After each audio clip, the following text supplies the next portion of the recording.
tearing the flesh from his side. But Pallas Athena did not suffer to pierce the entrails of the hero. Odysseus knew his hour was not yet come, but he gave ground and said to Socus, "Wretch, you shall not surely die. You have stayed me from fighting further with the Trojans, but you shall now fall by my spear, yielding glory to myself and your soul to Hades of the noble steeds." Socus had turned in flight, but as he did so, the spear struck him in the back midway between the shoulders and went right through his chest. He fell heavily to the ground, and Odysseus vaunted over him, saying, "O Socus, son of Hipposus, tamer of horses, death has been too quick for you, and you have not escaped him. Poor wretch, not even death shall your father and mother close your eyes, but the ravening vultures shall enshroud you with their flapping of the dark wings and devour you, whereas even though I fall, the Achaeans will give me due rites of burial." So saying, he drew Socus's heavy spear out of his flesh, and from him his shield, and the blood welled forth from the spear was withdrawn, so that he was much dismayed. When the Trojans saw that Odysseus was bleeding, they raised a great shout and came on in body towards him. He therefore gave ground and called his comrades to come and help him.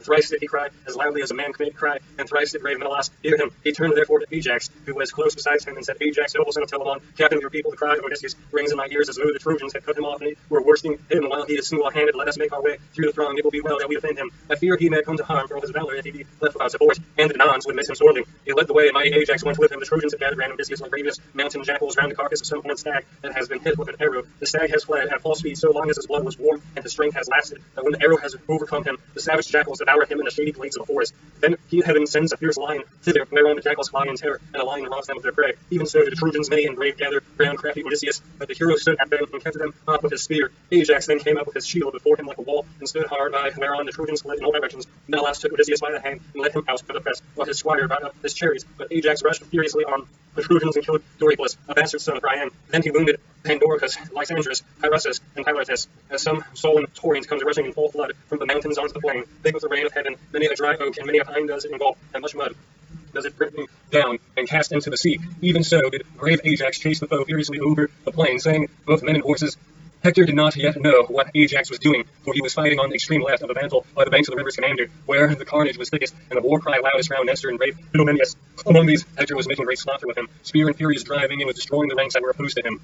Still, the Achaeans would have given no ground had not Paris, husband of lovely Helen, stayed the prowess of Machaon, shepherd of his people, by wounding him in the right shoulder of a triple-barbed arrow. The Achaeans were in great fear, and that as the fight had turned against them, the Trojans might take him prisoner. And Idomeneus said to Nestor, "Nestor, son of Neleus, honor to the Achaean name, mount your chariot at once, take Machaon with you, and drive your horses to the ships as fast as you can. A physician is worth more than several other men put together, for he can cut out arrows and spread healing herbs." Nestor, knight of Brini, did as Idomeneus had counseled. He at once mounted his chariot, and Machaon, son of the famed physician Asclepius, went with him. He lashed his horses, and they flew onward, nothing loath, towards the ships, as though their own free will. Then Cybrinus, seeing the Trojans in confusion, said to Hector from his place beside him, "Hector, here are we two fighting on the extreme wing of the battle, while the other Trojans are in pell-mell roused. They and their horses, Ajax, son of Telamon, is driving them before him. I know him by breath of his shield. Let us turn our chariots and horses thither, where horse and foot are fighting most desperately, and where the cry of battle is loudest."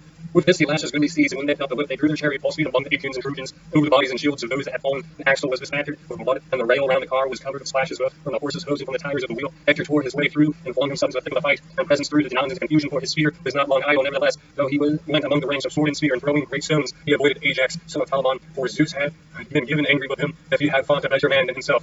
Then Father Zeus from his high throne struck his spear into the heart of Ajax, so that he stood there dazed, and threw his shield behind him, looking fearfully at the throng of his foes, as though he were some wild beast. He turning hither and thither, but crouching slowly backwards, as peasants with their hands chase a lion from the stockyard, and watch by night to prevent his carrying off the pick of their herd. He makes his greedy spring, but in vain, from the darts from many a strong hand fall thick around him of burning brands that scour him for all his fury, and when morning comes he slinks foiled and angry away. Even so did Ajax sorely against his will retreat angrily before the Trojans, fearing for the ships of the Achaeans, or as some lazy ants that has had many a cudgel broken about his back. When he gets into the field, he begins eating the corn, boys beat him, but he is still too many for them, and though they lay about their thick stakes, they cannot hurt him. Still then, when he was filled, they had last to drive him from the field. Even so did the Trojans and their allies pursue great Ajax, ever smiting the middle of his shield with their darts. Now and again he would turn and show fight, keeping back the battalions of the Trojans. Then he would again retreat, but he prevented any of them from making his way to the ships. Single-handed he stood midway between the Trojans and Achaeans. The spears that sped from their hands stuck to some of them in their mighty shield, while many, though thirsting for his blood, fell to the ground ere they could reach him to the wounding of his fair flesh. Now when Eurypylus, the brave son of Theamon, saw that Ajax was being overpowered by the rain of arrows, he went up to him and hurled his spear. He struck Epion, son of Ephesius,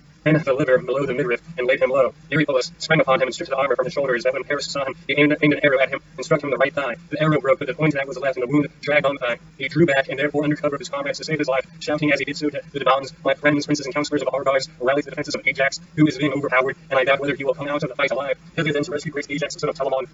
Even so did he cry when he was wounded. Thereon the others came near and gathered round him, holding their shields upwards from their shoulders, as to give him cover. Ajax then made towards them and turned round to stand at a bay, as soon as he had reached his men. Thus Thus did they fight, as it were a flaming fire. Meanwhile the mares of Iliad, all in lather with sweat, were bearing Nestor out of the fight, and with him Machaon, shepherd of his people. Achilles saw and took note, for he was standing on the stern of his ship, watching the hard stress and struggle of the fight. He called from the ship to his comrade Patroclus, who heard him in the tent and came out looking like Ares himself. Here indeed was the beginning of the ill that presently befell him. Why, said he, Achilles, do you call me? What do you want with me? And Achilles answered, noble son of Menelaus, man after my own heart, I take it that I shall now have the Aegeans praying at my knees, for they are in great straits. Go, Patroclus, and ask Nestor who it is that he is bearing away wounded from the field. From his back, I should say it was Machaon, son of Asclepius, but I could not see his face, for the horses went by me at full speed.